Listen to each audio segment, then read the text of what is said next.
بسم الله الرحمن الرحيم. تحياتي مهندس أحمد محمد السنكري. إن شاء الله النهاردة فيديو جديد من فيديوهات مادة الإير كونديشننج. إن شاء الله هنستكمل الكولينج لود كالكوليشنز. بدأنا في المحاضرة اللي فاتت بتعريف الكولينج لود كالكوليشنز وإيه هي الطرق المستخدمة لحساب الكولينج لود، وبدأنا بإزاي نحسب الأحمال اللي جاية من الوولز الخارجية والروفز.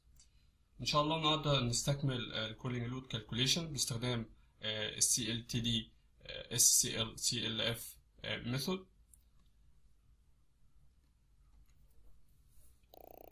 اتكلمنا عن زي ما قلنا الوولز الخارجية. بالنسبة للوولز الداخلية أو الحيطان الداخلية،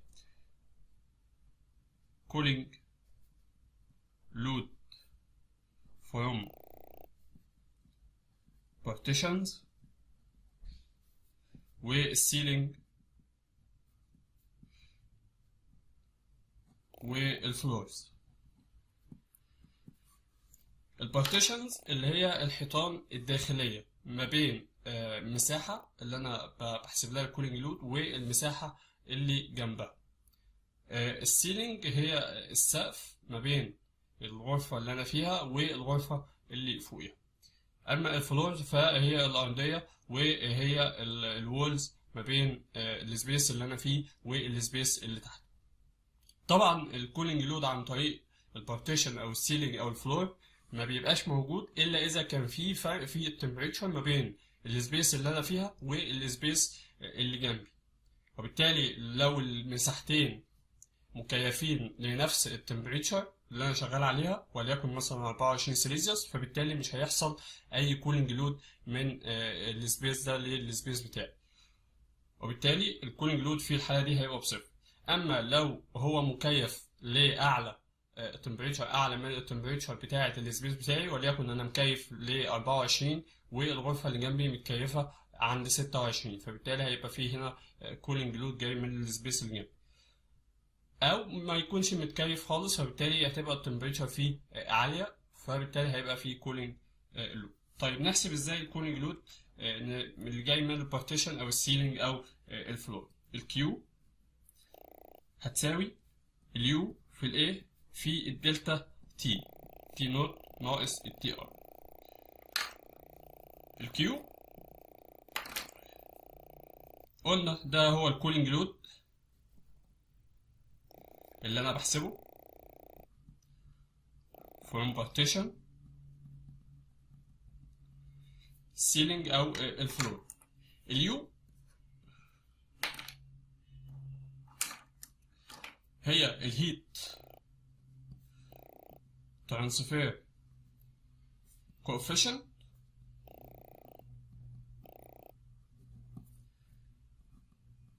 للبارتيشن،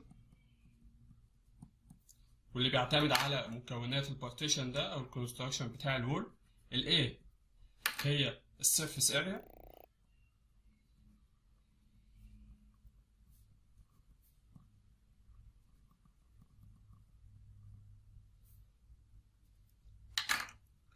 والتي نود هي التمبريتشر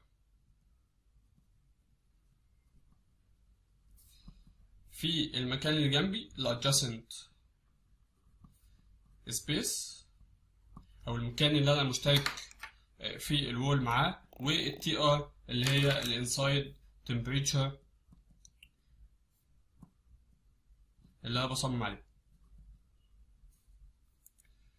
طبعا الوحدات الكيو بالوات، اليو بوات لكل متر سكوير كلفن، السيرفيس اريا بالمتر سكوير، والتمبريتشر في الادجاسنت سبيس والانسايد تمبريتشر بالسيليزيوس. طيب خدنا مثال في المحاضرة اللي فاتت.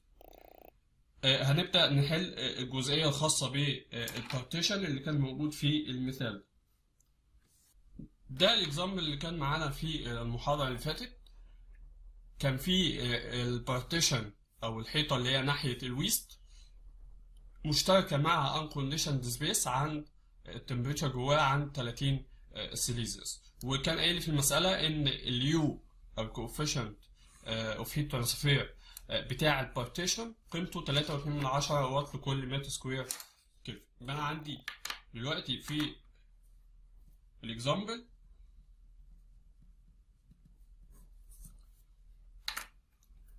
عندي اليو قيمتها بتساوي 3.2 واط لكل متر سكوير كيلفن، واتجاه الحيطة اتجاه لويس، الاتجاه مش هيفرق معايا، والتمبريتشر تي نوت جوه المكان ب 30 سيليزيوس.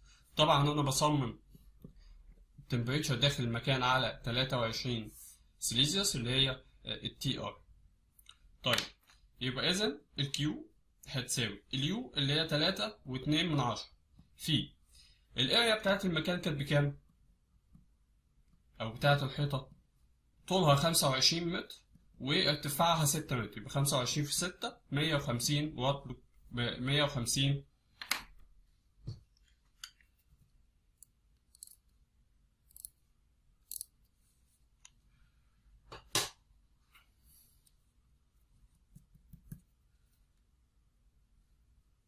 150 متر سكوير. يبقى الكيو بتساوي 3.2 في 150 اللي هي الايه في التي نوت 30 ناقص التي ار 23، هتطلع الكيو هتساوي 3360 واط. نفس الكلام اقدر اطبقه على السيلينجز والفلورز. لو انا عارف الارضيه او السيلينج السقف مكوناته عباره عن ايه، واقدر احسب اليو بتاعتها، او اليو يبقى مديالي جيفن في المساله، اقدر على طول اعوض وهيبقى عندي المساحه ومعايا التمبريتشر داخل وخارج الغرفه بتاعتي. تاني حمل معانا النهارده هو الكولينج لود فروم فينستريشن، اللي هو الحمل اللي جاي من الشبابيك. من الشباك انا عندي حملين مختلفين. الحمل الاولاني هو الكوندكشن اللي هو الهيت اللي جايالي من الشباك عن طريق الكوندكشن، والحمل التاني اللي هو الراديشن نتيجة الإشعاع بتاع الشمس. بالنسبة للكوندكشن لود،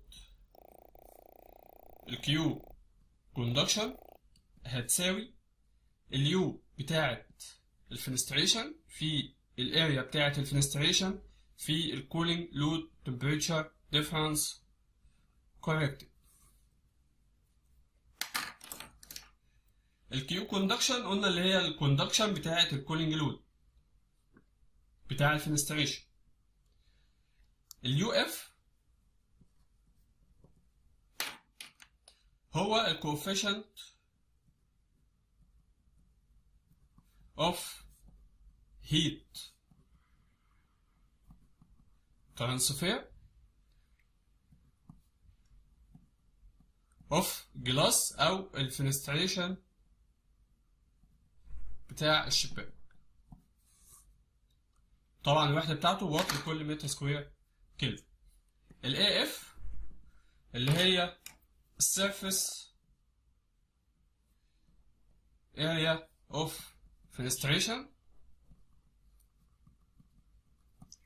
بالمتر سكوير، والكولينج لود تمبريتشر ديفرنس كوركتد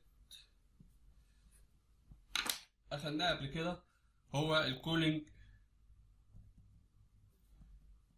لود تمبريتشر ديفرنس كوركتد بالنسبة للفنستريشن، وهنشوف بنحسبه ازاي. بالنسبة لليو اف نقدر ان احنا نحسب قيمتها من جدول 8 بناء على نوع الازاز وتكوينه. لو بصينا على تيبل 8 تلاقي تيبل 8 بالشكل ده، عندي هنا التايب بتاع الازاز، هل هو سنجل او دبل جليزنج، تمام، بثيكنس مختلفه. هلاقي هنا نوع الشباك، هل الازاز ده متركب على الومنيوم وزاوية ثيرمال بريكس، ولا هل هو الومنيوم with ثيرمال بريكس، هل هو فينايل او هل هو خشب.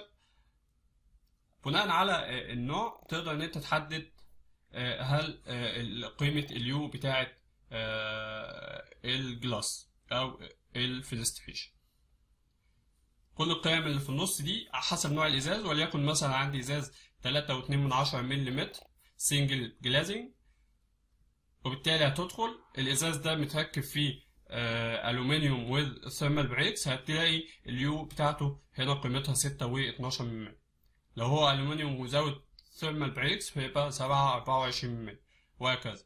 تنزل تحت لو انت مثلا دبل جليزنج بثيكنس 6.4 ملم، اير سبيس ما بين تو جلاسز، فبالتالي هتدخل هنا هتشوف حسب نوع الشباك، هل هو فيكسد، هل هو اوبرابل يعني بيتحرك بيفتح ويقفل، ولا هو فيكسد.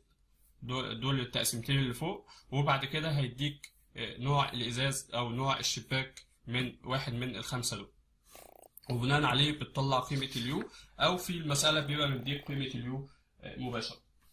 ده بالنسبه لليو. طبعا الاي اف بيبقى مديك مساحه الازاز في المساله. الكولينج لود تمبريتشر ديفرنس كوركتد، لازم تجيب الكولينج لود تمبريتشر ديفرنس الاول، وبعدين تعوض فيه نفس المعادله اللي احنا اشتغلنا عليها في الوولز، تجيب الكولينج لود تمبريتشر ديفرنس كوركتد. الكولينج لود تمبريتشر ديفرنس في حاله الفنستريشن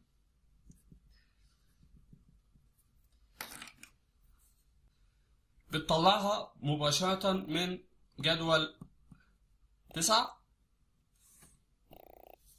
تلاقي جدول 9 بالشكل ده، كولينج لود تمبريتشر ديفرنس للكوندكشن ثرو جلاس.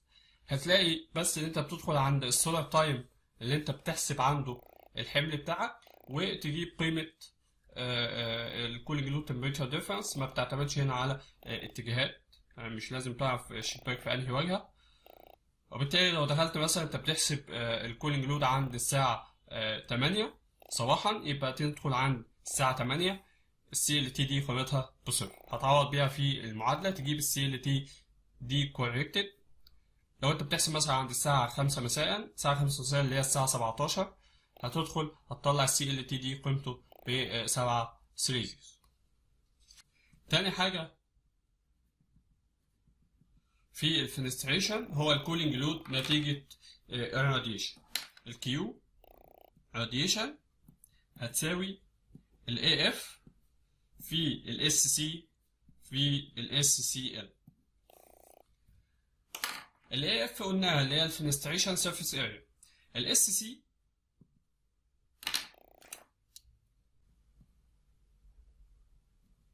اسمه الشيدنج كوفيشنت، وده بيعتمد على نوع الازاز ونوع الستاير المستخدمه او نوع التضليل المستخدم على الشباك. قيمته بنجيبها منين؟ يا اما بتبقى جيفن في المساله، يا اما بتطلعها من الجداول 10 و11 و12 و13 حسب نوع الازاز ونوع الستاير. لو بصينا على الجداول دي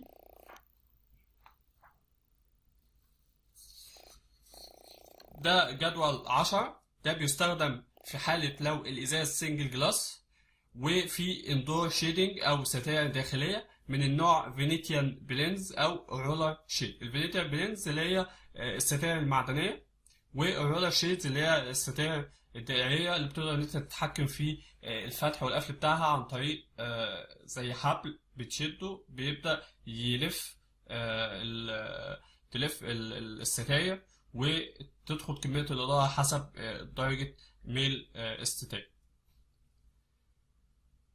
من خلال نوع الإزاز هنا السنجل جلاس، هل هو كلير، هل هو هيت ابزوربينج، هل هو ريفلكتيف، حسب النوع بتدخل على الستاير سواء هل هي فينيتيان بلينز أو رولر شيد. ورولر شيد هتلاقيها كمان بتختلف حسب اللون بتاع الستاره، هل هو ميديوم ام ميديوم كولرد او لايت كولرد او دارك كولرد.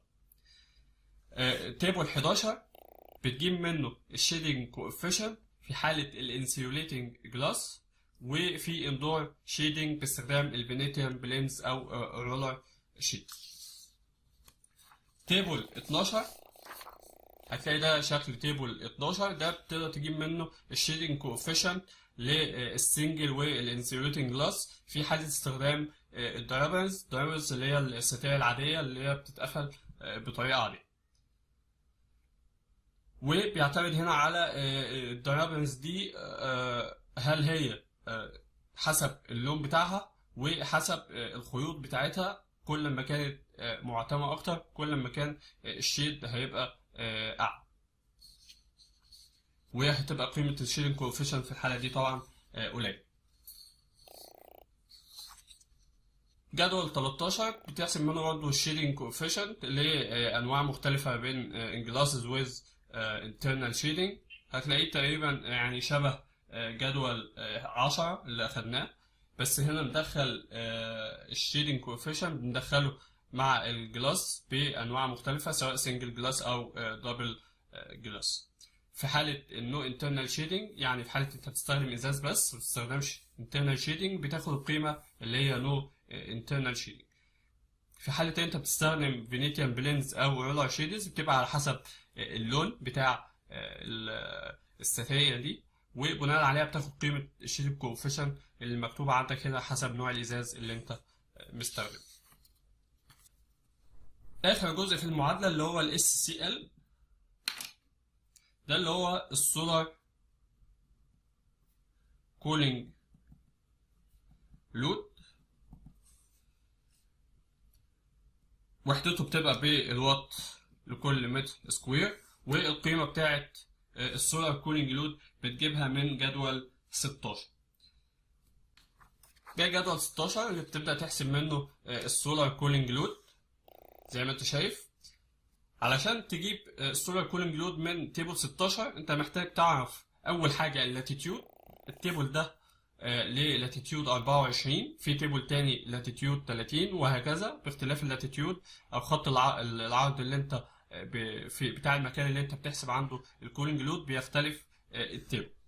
هتلاقي تاني حاجة محتاجة علشان تدخل التيبل ده وهي الزون تايب. هتلاقي الجدول متقسم اقسام زي ما انت شايف، كل قسم مكتوب فوقيه الزون تايب. اول حاجة زون تايب A، زون تايب B، زون تايب C، وزون تايب D. يبقى انت لازم تحدد الزون تايب. اول حاجه هتحدد اللاتيتيود، بعد كده تحدد الزون تايب، بحيث خلاص الزون تايب وليكن بي، فانت هتدخل على الجدول ده. محتاج ايه تاني؟ محتاج حاجه هنا اللي هي الجلاس فيسنج، اتجاه الازاز في انهي اتجاه، هل هو النورث او الويست او الايست او هو الساوث ايست، او يعني باختلاف الاتجاه تقدر ان انت تدخل هنا على حسب الاتجاه بتاعك. والسولار تايم اللي انت بتحسب عنده اللي هو الساعة اللي انت بتحسب عندها الحمل، بتدخل بيه القيمة من هنا وتجيب على طول قيمة السولار كولينج لود. طيب اللاتيتيود ده نقدر نعرفه من اللوكيشن بتاع المكان، وده بيبقى جيفن معاك. تاني حاجة الزون تايب، ده اللي احنا محتاجين نحسبه. الزون تايب تقدر ان انت تجيبها من جدول 14 او جدول 15. لو بصيت على جدول 14، جدول 14 مقسوم قسمين، 14A و 14B. 14A ده لو انت بتحسب الزون تايب في حالة الانتيريور رومز، يعني الغرفة متقفلة من كل النواحي او حواليها من كل الجهات غرف تانية، ما هيش بتطل على اي اكسترنال. تمام، وبالتالي ده في حالة الجلاس انت ما بتستخدمهاش، ولكن هو هنا بيستخدمها لان انت هتحتاج تعرف الزون تايب في حالة لما بتحسب الاحمال بتاعة البيبول وبتاعة اللايت. فبالتالي ما بستخدموش في حالة الجلاس، ما بدخلش التيبل ده. التيبل التاني ده اللي هو الزون تايب علشان تجيب السولار كولينج لود في حالة السنجل ستوري بيلدينج، في حالة المباني ذات الطابق الواحد. هتلاقي بيتقسم لثلاث اقسام. القسم الاولاني لو انت عندك الحوائط الخارجيه عددها 1 أو 2. القسم التاني لو انت عندك 3 حوائط خارجيه، واخر حاجه لو انت عندك 4 حوائط خارجيه، يعني هو من الاربع جهات بيطل على الشارع. بعد ما تعرف النمبر اوف وولز حسب الفلور كفرنج، هل هي متغطيه بسجاد، متغطيه بارضيه اللي هي الفينايل، البارتيشن تايب، هل في بارتيشن في المكان، بارتيشن هل هو كونكريت او الحيطه نفسها، يعني هل هي كونكريت، هل هي جبس، حسب نوع الحيطه. الانسايد شيد، هل الشيد الداخلي او الظل الداخلي، الستائر اللي انت مستخدمها هل هي مقفوله تماما، بالتالي الشيد بتاعها قيمته بصفر، او هي نص او اقل او نص اعلى من النص، بالتالي هاف تو نون شيدنج. وبتدخل هنا تحسب الزون تايب. الزون تايب عندنا 4 زون تايب A B C D، حسب الظروف بتاعة المكان بتاعتك تقدر تحدد الزون تايب. ده بالنسبة للسنجل ستوري بيلدينج. بالنسبة للمالتي ستوري بيلدينج عندنا 3 جداول اللي هم تيبل 15 A و B و C. هتلاقي كل جدول منهم مكتوب عليه فوق الزون تايب للاستخدام في ال SCL. في حالة المالتي ستوري بيلدينج هتلاقي واحد بيستخدم للفيرست فلور الدور الأرضي، واحد تاني بيستخدم للتوب فلور أو الدور الأخير، والتيبل التالت بيستخدم للميدل فلور لأي طابق في النص ما بين الأرضي والأخير، تقدر تستخدم التيبل 15C. نفس الكلام بتدخل بحسب النمبر اوف وولز المعرضة للهواء الخارجي، وحسب الوول بتاعتك تكوينها الأساسي ايه، حسب هل في سيلينج ولا لا، الفلور الأرضية متغطية هل بسجاد أو فينايل، الانسايد شيد، وتقدر تحدد الزون تايب بالظبط. ده بالنسبة للتيبل 14 و 15 اللي بتحدد منهم الزون تايب. أول ما بتحدد الزون تايب بتدخل على التيبل بتاعك حسب زي ما قلنا اللوكيشن، وليكن اللوكيشن عندنا 24 لاتيتيود والزون تايب طلعت عندي بي. حسب اتجاه الازاز في انهي اتجاه، وليكن في اتجاه الايست، وانا بحسب عند الساعة 5 مساء يعني الساعة 17. تدخل عند الساعة 17 هتلاقي قيمة السولار كولينج لود قيمتها ب 31 واط لكل متر سكوير.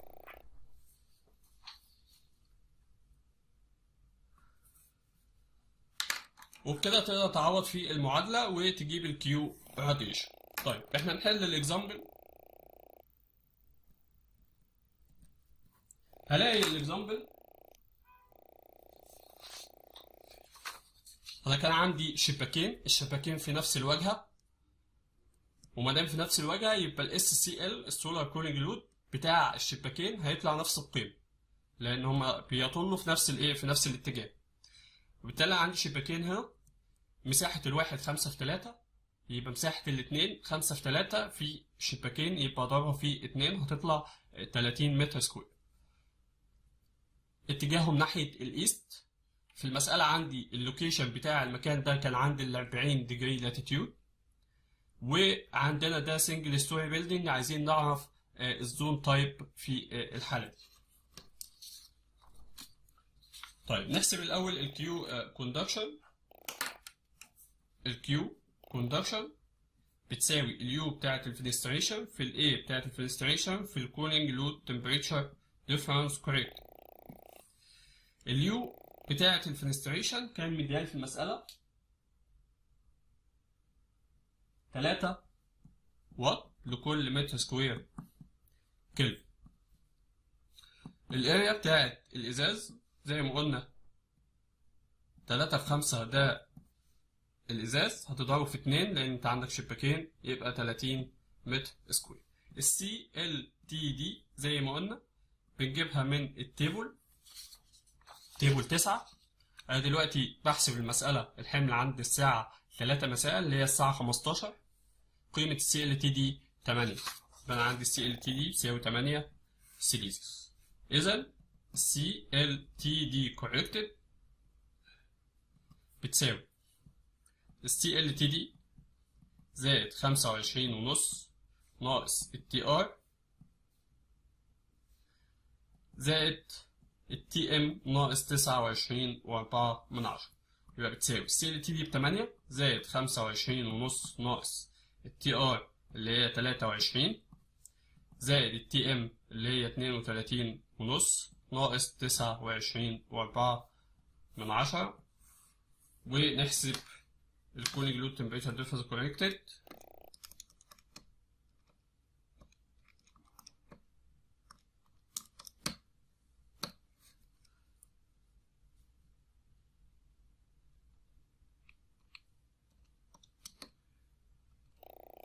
طلع 13.6 سيليزيوس. دي سي ال تي دي كوركتد.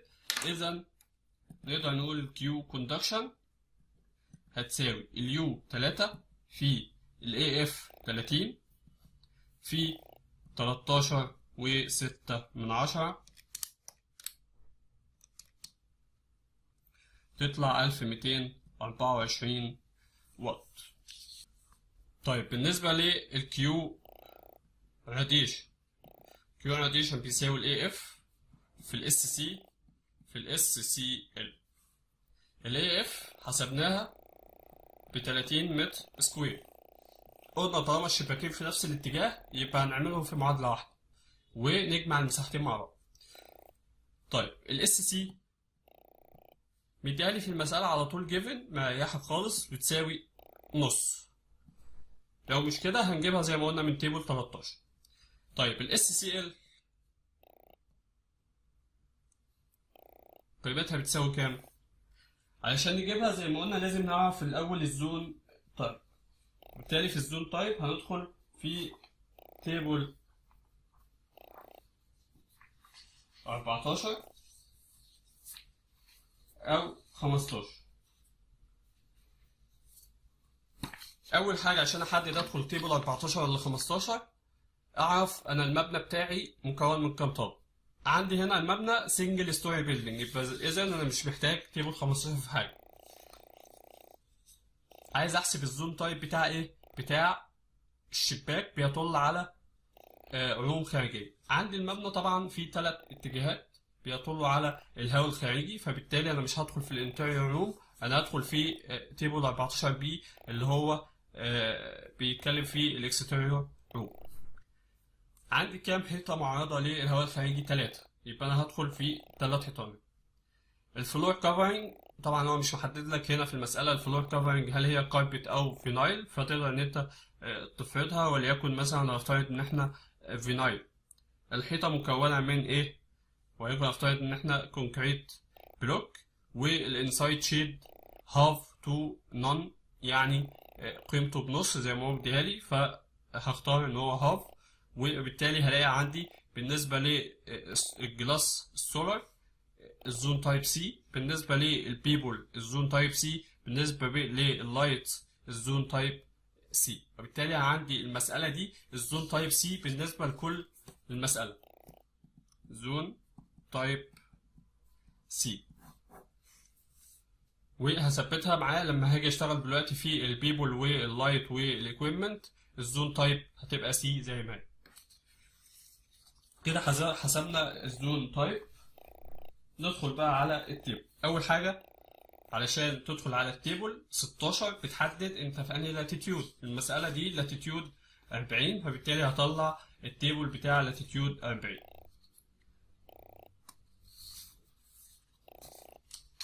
ده التيبل لاتيتيود 40 ديجري نورث، وانا عندي زون تايب سي اهو. الشبابيك بتاعتي اتجاه الايست، وانا بحسب عند الساعه 15 هلاقي قيمه السولار كولينج لود 148 واط لكل متر سكوير. اذا الكيو راديشن هتساوي الاي اف 30 في الاس سي بنص في الاس سي ال 148،